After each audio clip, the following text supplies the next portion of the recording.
Сәлеметсіздер ме? Менің есімім Асан Жанарыс. Түркістан облысының Түлкібас ауданының Әлия Молдағұл атындағы жалпы орта мектебінің 11-ші сынып оқушысы боламын. Жалпы ғылыми жобам өлкетану секциясының аясында тақырыбым Ақсу-Жабағылы қорығының туристік маршруттарының технологиялық карталары. Жетекшім Нұрғалиев Сәкен Жұбанбаевич. Жалпы енді бастайтын болсақ, нысан ретінде ерекше қорғалатын табиғи аумақ өзіміздің елді мекенде орналасқан Ақсу-Жабағылы республикалық қорығы алынып отыр. Қорықтың аумағына қарайтын болсаңыздар, жалпы қорық аумағында 10 экологиялық туристік маршруттар бар. Туристік маршруттар деген отқанымыз, сол бағанағы туристер көруге болатын, баруға болатын жерлер ғой. Мінекей, өздеріңіз көріп отырсаңыздар, елді мекенімізден Талдыбұлақ сияқтыдан басталып, Көксай көлі, Үлкен Қайыңды, Кіші Қайыңды деген жерлердің барлығын қамтып өтеді. Бұл туристік маршруттар. Мінекей, атауларында қарасаңыздар болады. Біздің елді мекенімізде осы Талдыбұлақ орналасқан, одан бөлек өте көп Көксай, мысалы, Байбарақ, экскурсиялық соқпақтары бар. Ал енді жобаға оралатын болсақ, мынау қорықтың туристік маршруттарының технологиялық картасын көріп отырсыздар. Бұл енді өте бүкіл қорықтың аумағын қамтып өткен. Технологиялық карта дегеніміз жалпы не? Технологиялық карта дегеніміз ол туристерге нұсқау беретін, сол өзіне қажетті орындар қайда орналасқан нақты көрсететін карта ғой.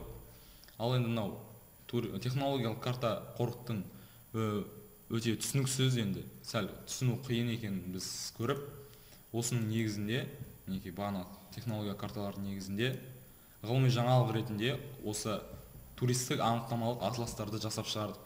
Туристік анықтамалық атластар деп отқанымыз, бұл жерде нақты жеке-жеке туристік маршруттардың жеке карталары болады. Яғни бұл дегеніміз, оның бөлек координаталары қайда екенін көрсетіледі. Одан бөлек ол жерде қандай жануарлар өмір сүреді, қандай өсімдіктер, содан бөлек қандай, мысалы, туристік базалар дейді ғой, сол туристік базалар қайда орналасқанын жеке-жеке көрсетеді. Неке тек қана біреу емес, барлық 10 туристік маршруттарға жеке анықтамалық атластар жасаған болатынбыз. Неке өздеріңіз шартты белгілермен таныссаңыздар болады. Мысалы, қызметкерлер үйі, далалық ғылыми базалар, жануарлар барлығы да көрсетіледі. Ал енді алдағы уақытта осы жобаны дамытуға ұсыныс жоспарым, енді осы өлкетану курсына Ақсу-Жабағылы қорығының атластарын енгізетін болсақ, және де қызмет аясын кеңейтетін болсақ, бұл жобаларға жақсы қолдау көрсететін болсақ, болашағы бар жоба деп ойлаймын. Ал енді қорытындылай келетін болсақ, бұл атластар тек қана бір аудиторияға арналмайды, бұл кез келген оқырманға арналған. Бұны оқу үшін арнайы бір білімнің қажеті жоқ.